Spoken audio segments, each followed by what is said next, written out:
దేవరకద్ర నియోజకవర్గం చిన్న చింతకుంట మండలం లాల్కోట గ్రామంలో నిర్వహించిన గ్రామ సభలో పాల్గొన్న దేవరకద్ర ఎమ్మెల్యే జి. మధుసూదన్ రెడ్డి ఈ సందర్భంగా మాట్లాడుతూ గత ప్రభుత్వం 7 లక్షల కోట్ల అప్పులు చేసి రాష్ట్రాన్ని అప్పుల ఊబిలోకి నెట్టినా గత ప్రభుత్వ విధ్వంసాన్ని చక్కదిద్దుకుంటూ గత ప్రభుత్వం చేసిన అప్పులకు నెలకు 6,000 కోట్ల మిత్తి కట్టుకుంటూ ఒక్కొక్కటిగా ప్రజలకు ఇచ్చిన హామీలను కాంగ్రెస్ ప్రభుత్వం నెరవేరుస్తుందన్నారు. అందులో భాగంగా అధికారం చేపట్టిన 2 రోజులకే మహిళలకు ఉచిత బస్సు సౌకర్యం, 200 యూనిట్ల ఉచిత విద్యుత్, 500 గ్యాస్ సిలిండర్, 10 లక్షల వరకు ఆరోగ్యశ్రీ తదితర హామీలు నెరవేర్చామని, ప్రభుత్వం ఏర్పడిన ఏడాది కాలంలోనే 60,000 ఉద్యోగాలు భర్తీ చేశామని, రైతులకు 2 లక్షల రూపాయల వరకు రుణమాఫీ చేశామని, కేవలం లాల్కోట గ్రామంలో 1,65,00,000 రుణమాఫీ జరిగిందని తెలిపారు. 26 రిపబ్లిక్ డే నాడు ఎకరానికి 6,000 చొప్పున రైతు భరోసా వేస్తామని తెలియజేశారు. వరి ధాన్యం కోతలు మొదలు కాకముందే రైతుల సౌకర్యార్థం వరి కొనుగోలు కేంద్రాలను ప్రారంభించి 500 బోనస్ను సైతం 2 రోజుల్లో రైతుల అకౌంట్లలో వేయడం జరిగిందని గుర్తు చేశారు. జనవరి 26 నుండి ప్రతిష్టాత్మకంగా అమలు చేస్తున్న 4 పథకాలు ఇందిరమ్మ ఇల్లు, రేషన్ కార్డులు, రైతు భరోసా, ఇందిరమ్మ ఆత్మీయ భరోసా విషయంలో ప్రజలు ఎవరు ఆందోళన చెందవద్దని అన్నారు. అర్హులైన ప్రతి ఒక్కరికీ పథకాల లబ్ధి జరుగుతుందన్నారు. ఎవరికైనా అర్హత ఉండి ప్రభుత్వ పథకాలు అందని వారు ఇందిరమ్మ ఇండ్లు, రేషన్ కార్డుల కోసం గ్రామ సభలో అప్లికేషన్లు పెట్టుకోవాలని ప్రజలకు విజ్ఞప్తి చేశారు. దేశంలోనే మొదటిసారిగా భూమి లేని ఉపాధి హామీ రైతు కూలీలకు 12,000 ఇవ్వాలని ప్రభుత్వం నిర్ణయం తీసుకుని ఎల్లుండి 26వ తేదీన అకౌంట్లో డబ్బులు వేస్తామని పేర్కొన్నారు.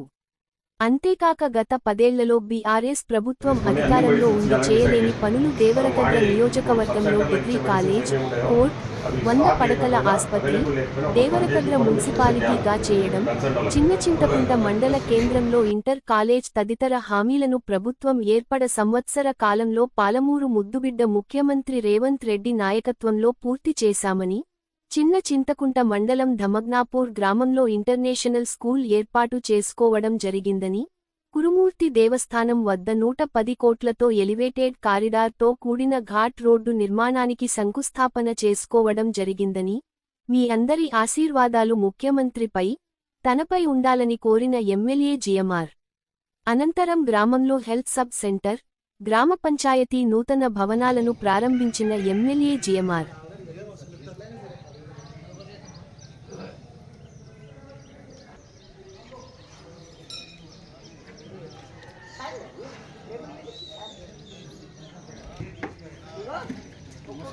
నమస్తే అన్న.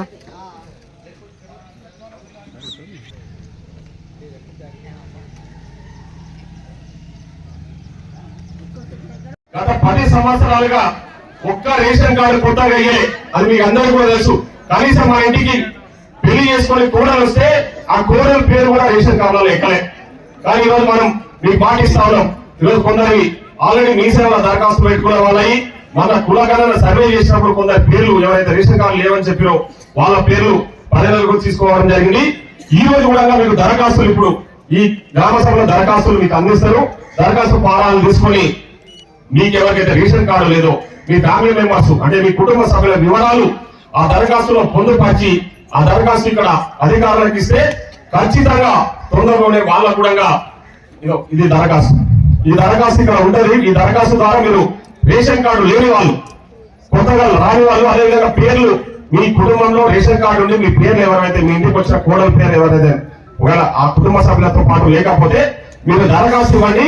వాళ్ళు నామోదు చేసుకుని మీకు కొత్త రేషన్ కార్డులలో కొత్తగా ఇంకా ఎవరెవరు కావాలో వాళ్ళందరూ కూడా రేషన్ కార్డు ఇస్తామని కూడా ఈ గ్రామ సభ మీకోసం నిర్వహిస్తున్న సభ కాబట్టి రేషన్ కార్డులు కొత్తగా ఇంకా మళ్ళీ ఇవ్వబోతా ఉన్నామని కూడా ఈరోజు ఈ దరఖాస్తు ద్వారా మీరు పెట్టుకుంటే కొత్త రేషన్ కార్డ్స్ కూడా ఇస్తామని చెప్పేసి ఈ సందర్భంగా మాట ఇస్తా ఉన్నాం.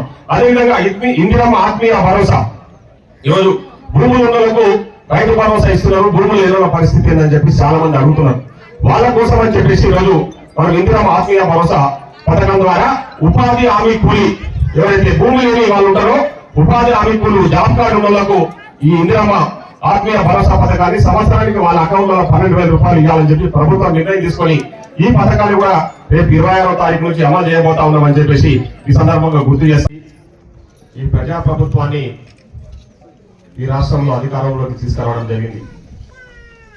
మనము అధికారంలోకి వచ్చిన కొత్తలోనే ప్రజాపాలన, ప్రజల వద్దకే ప్రభుత్వాన్ని తీసుకొచ్చి ప్రజా సమస్యలు తెలుసుకొని వాళ్ళకు రూపాయి ఖర్చు లేకుండా వాళ్ళ ద్వారానే దరఖాస్తులు తీసుకొని వాళ్ళకు కావాల్సిన సంక్షేమ పథకాలు అందించాలని ఆ రోజు చాలా గొప్పగా ప్రజాపాలన నిర్వహించుకున్నాం. ఆ ప్రజాపాలనలో చాలా మంది వాళ్ళకు కావాల్సిన అని చెప్పేసి మన జరిగిన పాలమూరులో రైతు పండుగ జరిగితే మీటింగ్ లో చెప్పడం జరిగింది. కాబట్టి మన పాలమూరు ముఖ్యమంత్రిగా ఉన్నాడు, రేపు పొద్దున పోయి మా లాల్కొండకి ఇది కావాలని అడిగే అవకాశం నాకు ఉంటుంది. ఆ అవకాశం ఉండాలంటే ఈరోజు మీరందరూ కూడా ఈ ప్రభుత్వానికి సహకరించాలని చెప్పేసి, మీకు ఖచ్చితంగా ఏదైనా ఇబ్బందులు ఉంటే ఆ సమస్యలు పరిష్కరించడానికి అధికారులు ఉన్నారు, నేను అందుబాటులో ఉంటా. అవన్నీ కూడా ఇంకా కొన్ని సంక్షేమ పథకాలు ఇచ్చేది ఉంది, అవి కూడా తొందరలోనే అమల్లోకి వస్తాయి. ఎందుకంటే ఆర్థికంగా ఇప్పుడిప్పుడే మనం బాగుపడతా ఉన్నాం. ఇప్పుడిప్పుడే చేసిన అప్పులకు మిత్తిలు కడుతున్నాం.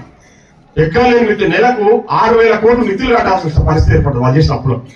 ఇప్పుడు మా ఇంట్లో ఎవరైనా అప్పు చేసిపోతే మనమే కట్టేది ఆ పరిస్థితి ఏర్పడేది. ఇప్పుడు మాకు అడ్డగోలికి అప్పులు చేసి అప్పుల రూపాయలు మన నెత్తిన రుద్దిపోయారు.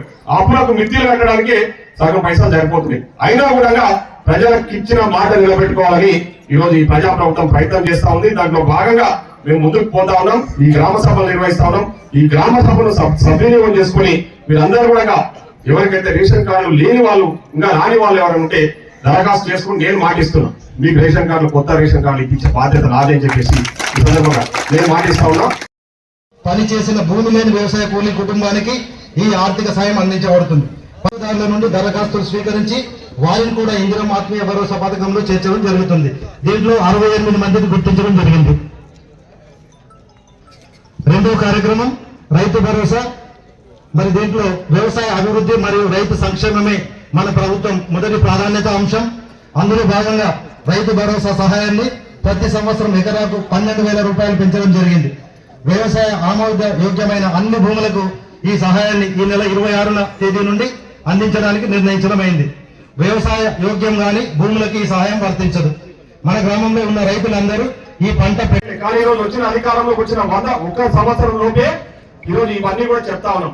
రేపు ముఖ్యంగా రేపు 26వ తారీఖు నుంచి ఇంకా 4 పథకాలు మీకు అందియబోతా ఉన్నాం. దాంట్లో ముఖ్యంగా రైతు భరోసా.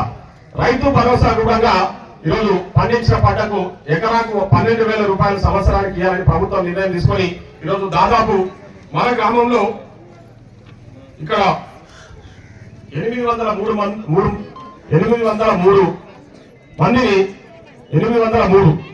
మంది మన రైతులను సెలెక్ట్ చేయడం జరిగింది. వాళ్ళ భూములకు అంటే వాళ్ళకు వాళ్ళ అకౌంట్లలో రైతు భరోసా ఇవ్వబోతా ఉన్నారు. రేపు 26వ తారీఖు నుంచి 803 మంది రైతులు ఉన్నారు. అంటే ఆలోచన చేయండి, మన గ్రామంలో 803 మంది రైతులకు రేపు 26వ తారీఖు నుంచి రైతు భరోసా ఇవ్వబోతా ఉన్నాం అని చెప్పి కూడా ఈ సందర్భంగా తెలియజేస్తా ఉన్నాం. అదేవిధంగా రేషన్ కార్డుల విషయానికి వస్తే ఆ దరఖాస్తులు అన్ని కూడా ఈరోజు ప్రభుత్వం దగ్గర పరిశీలనలో ఉన్నాయి.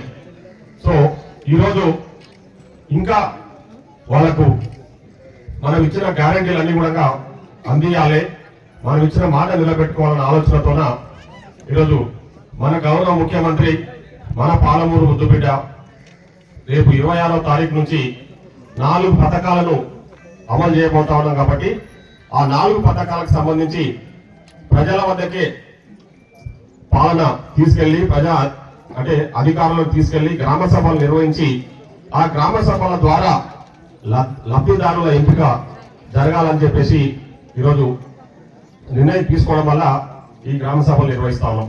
ఈరోజు ఈ గ్రామ సభలో నాతో పాటు ఇక్కడ మా మహిళా తల్లులందరికీ కూడా అదేవిధంగా మీడియా మిత్రులకు పేరు పేరున హృదయపూర్వక ధన్యవాదాలు.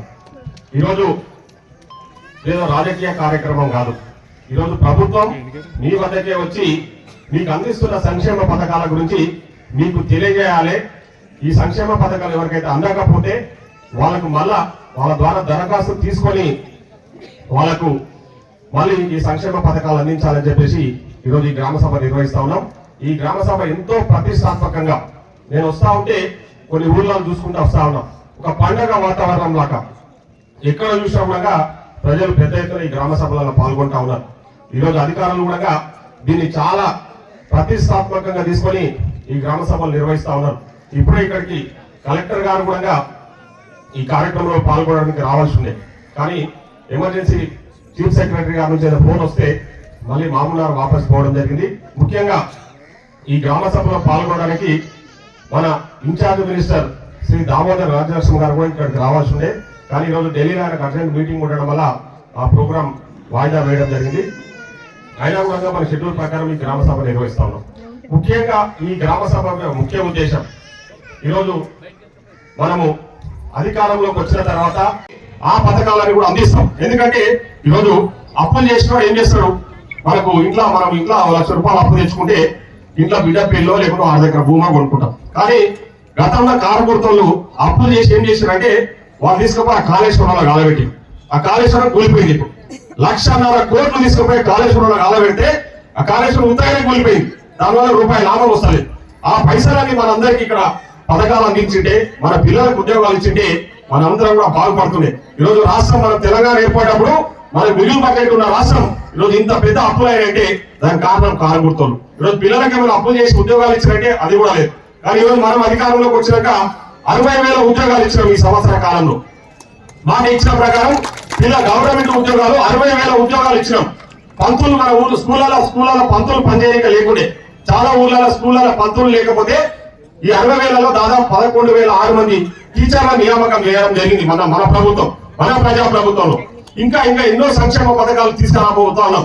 ముఖ్యంగా మన ప్రాంతంలో విద్యను అభివృద్ధి చేయాలి, విద్యకు మొదటి ప్రాధాన్యత ఇవ్వాలి, వైద్యానికి మొదటి ప్రాధాన్యత ఇవ్వాలనే ఆలోచనతో మన పక్కనే దమంతపూర్ ఊరు పక్కన ఒక ఇంటిగ్రేటెడ్ రెసిడెన్షియల్ స్కూల్ స్థాపించబోతా ఉన్నాం. అంటే అంతర్జాతీయ ప్రమాణంతో కూడిన ఒక ఇంటర్నేషనల్ స్కూల్ నిర్మాణం చేసి దాంట్లో మన పిల్లలు ఎవరైతే బయట ప్రైవేట్ స్కూళ్ళలో చదువుకోలేదో గవర్నమెంట్ స్కూళ్ళలో ప్రైవేట్ స్కూళ్ళ మాదిరిగా చదువుకునే విధంగా ఇక్కడనే స్కూల్ నిర్మాణం చేస్తా ఉన్నాం. తొందరలోనే పని స్టార్ట్ అవుతుంది. దాదాపు 2,500 మంది పిల్లలు ఆ స్కూల్లో చదువుకోవడానికి మనకు ముఖ్యమంత్రి గారు ఆ స్కూల్ ఇవ్వడం జరిగింది. అదే కాకుండా మీ పిల్లలు 10 సంవత్సరాలుగా చాలా మంది ఇంటర్మీడియట్ చదువుకున్న మాత్రం బాగాలేకపోయినా బీఆర్ఎస్ పార్టీ గత 10 సంవత్సరాలుగా అధికారంలో ఉండి అధికారాన్ని అడ్డం పెట్టుకొని అడ్డగోలుగా అప్పులు చేసి ఈ రాష్ట్రాన్ని అప్పుల కుప్పగా తయారు చేసింది. దాదాపు 7 లక్షల కోట్ల అప్పులు చేసి మనకు ఉత్త చిప్ప అప్పచెప్పి పోయింది. కానీ మనం అధికారంలోకి వచ్చినాక మన పాలమూరు బుద్దుబిడ్డ మన గౌరవ ముఖ్యమంత్రి రేవంత్ రెడ్డి గారి నాయకత్వంలో 6 నిమిషాలు కష్టపడుతూ ఈ రాష్ట్ర ఆర్థిక పరిస్థితిని చక్కదిద్దుకుంటూ ముందుకు వస్తా ఉన్నాం. దాంట్లో భాగంగానే మనం ఏవైతే ఆ రోజు అధికారంలోకి వచ్చిన తర్వాత అమలు చేస్తామన్న 6 గ్యారంటీలలో ఆర్టీసీ బస్సులలో మహిళలకు ఈరోజు ఉచితంగా ప్రయాణ సౌకర్యాన్ని కల్పిస్తా ఉన్నాం. ఎక్కడ చూసినా మహిళలు ఉచితంగా ఈ రాష్ట్రంలో ఆర్టీసీ బస్సులో ప్రయాణం చేస్తా ఉన్నారు. అదేవిధంగా ఆరోగ్యశ్రీ పథకాన్ని 10 లక్షలకు పెంచి ఆరోగ్యశ్రీ పథకాన్ని కూడా అమలు చేస్తా ఉన్నాం. ముఖ్యంగా 200 లోపు యూనిట్ల కరెంటు ఉచితంగా ఇస్తామని ఆ రోజు మాట ఇచ్చినాం. ఎందుకంటే మేము కరెంటు బిల్లులు కట్టుకోలేక చాలా మంది ఇబ్బందులు పడే విషయం మనం చూసాం. ఆ రోజు ఎక్కువ మహిళా తల్లులు ఇబ్బందులు పడతా ఉంటారు. కరెంటు బిల్లులు కట్టడానికి అధికారులు వచ్చినప్పుడు ఇళ్లలో ఉండేది మహిళలే కాబట్టి మహిళలు ఇబ్బంది పడతా ఉంటారు. వాళ్ళకి ఇబ్బందులు కలగకుండా మనం వాళ్ళని ఆదుకోవాలని చెప్పేసి ఈరోజు ప్రభుత్వం ప్రతిష్టాత్మకంగా తీసుకున్న కార్యక్రమం 200 యూనిట్ల కరెంటు ఉచితంగా ఇవ్వాలని చెప్పేసి ఆ 200 యూనిట్ల కరెంటు ఉచితంగా ఈరోజు ఇస్తా ఉన్నాం. ఈ గ్రామంలో ఒక లాల్కోట గ్రామంలోనే దాదాపు గృహజ్యోతి పథకం కింద 486 కుటుంబాలకు అంటే 486 కుటుంబాలకు ఈరోజు గృహజ్యోతి పథకం కింద ఉచితంగా కరెంట్ ఇస్తా ఉన్నాం. ఒకసారి ఆలోచన చేయండి. ఈరోజు 200 యూనిట్ల కరెంటు బిల్ అంతా కూడా మీ తరఫున ఈరోజు ప్రభుత్వమే కడతా ఉంది. 486 మంది ఈ లాల్కోట గ్రామంలోనే లబ్ధి పొందుతా ఉన్నారు. మన నియోజకవర్గంలో దాదాపు 60,000 కుటుంబాలుంటే దాంట్లో 40,000 కుటుంబాలకు ఈరోజు 200 యూనిట్ల కరెంటు ఉచితంగా ఇస్తున్నాం. మన ప్రభుత్వం ఇస్తా ఉంది. 40,000 కుటుంబాలకు 200 లోపు కరెంటు ఉచితంగా ఇస్తా ఉన్నాం. ఈ 200 లోపు ఇస్తున్న 40,000 కుటుంబాలకు సంబంధించిన బిల్లు దాదాపు 1,26,00,000 1,26,00,000 ఈరోజు మన ప్రజల తరఫున మన ప్రభుత్వమే కరెంటు ఆఫీసులో కడతా ఉంది. అంటే అది మనం ఇచ్చిన గ్యారంటీ ఈరోజు అమలు అవుతా ఉంది. అదేవిధంగా కట్టెల పొయ్యి మీద వంటలు చేసుకుంటూ ఇబ్బందులు పడతా ఉన్నారు. వాళ్ళు కరోనా కాలంలో కూడా ఆ రోజున్న పార్టీ, ఇక్కడ రాష్ట్రంలో ఉన్న పార్టీ కానీ కేంద్రంలో ఉన్న పార్టీ ఒక్క రూపాయి తక్కువ చేయలే. గ్యాస్ సిలిండర్ పైసా ఒక్క రూపాయి తక్కువ చేయలే. 1400 రూపాయలు పెంచి 1400 ఉన్న సిలిండర్ కొనుక్కోలేక చాలా మంది కట్టెల పొయ్యి మీద వంటలు చేసుకొని ఇబ్బందులు పడ్డారు. ఆ ఇబ్బందులను దృష్టిలో ఉంచుకొని మేము అధికారంలోకి వచ్చినాక కాంగ్రెస్ పార్టీ 500 రూపాయలకి సిలిండర్ ఇస్తున్నారు చెప్పిన విధంగానే ఈరోజు 500 రూపాయలకి సిలిండర్ ఇస్తా ఉన్నాం. ఈ గ్రామంలో కూడా నాకు తెలిసి ఇప్పుడు 500 సిలిండర్ రాని వాళ్ళు కూడా ఈరోజు గ్రామ సభలలో వాళ్ళు దరఖాస్తు పెట్టుకుంటే రాని వాళ్ళకు కూడా ఆ సిలిండర్ ఇంకా కొందరు మిగిలిపోయినారు తెలుసు. వాళ్ళకి ఎవరైనా మిగిలిపోయిన వాళ్ళకు కూడా ఖచ్చితంగా అది ఇవ్వబోతా ఉన్నాం. అదే కాకుండా ముఖ్యంగా రైతు రుణమాఫీ ఈరోజు రాష్ట్ర ప్రభుత్వం ఇన్ని అప్పులున్నా ఇన్ని ఇబ్బందులున్నా దాదాపు 20,000 కోట్ల రూపాయలు 25 లక్షల కుటుంబాలకు ఈ రాష్ట్రంలోనే 25 లక్షల కుటుంబాలకు రుణమాఫీ చేసినాం. ఈరోజు మీ గ్రామంలోనే చాలా పెద్ద ఎత్తున దాదాపు 1,65,14,473 రూపాయలు రుణాలు మాఫీ అయినాయి మీ ఊళ్ళో. ఇక్కడ ఈ గ్రామంలో రుణమాఫీ అయింది 1,65,14,473 రూపాయలు. మీ రాల్కొండ గ్రామంలో మన ప్రభుత్వం రుణాలు మాఫీ చేసిందంటే ఒకసారి ఆలోచన చేయండి. దాదాపు 246 మంది రైతుల అకౌంట్లలో ఉన్న 2 లక్షల లోపు రుణాలు 1,65,00,000 రూపాయలు మాఫీ చేసినది ఈరోజు. ఇది మనం చేసిన ఇప్పటి వరకు అధికారంలోకి వచ్చినాక ఇది చేసిన పనులు. ఇంకా ముఖ్యంగా మనం పండించిన పంటకు సన్న ఓట్లకు గిట్టుబాటు ధరతో పాటు మీకు బోనస్ 500 రూపాయల బోనస్ ఇస్తామని చెప్పి ఈరోజు బోనస్ కూడా ఇవ్వడం జరిగింది. రైతులందరూ కూడా ఎవరైతే ప్రభుత్వానికి ఓట్ల మీదో మేము చెప్పేది అంటే మీకు వచ్చే పథకాలు అర్థమవుతాయమ్మా.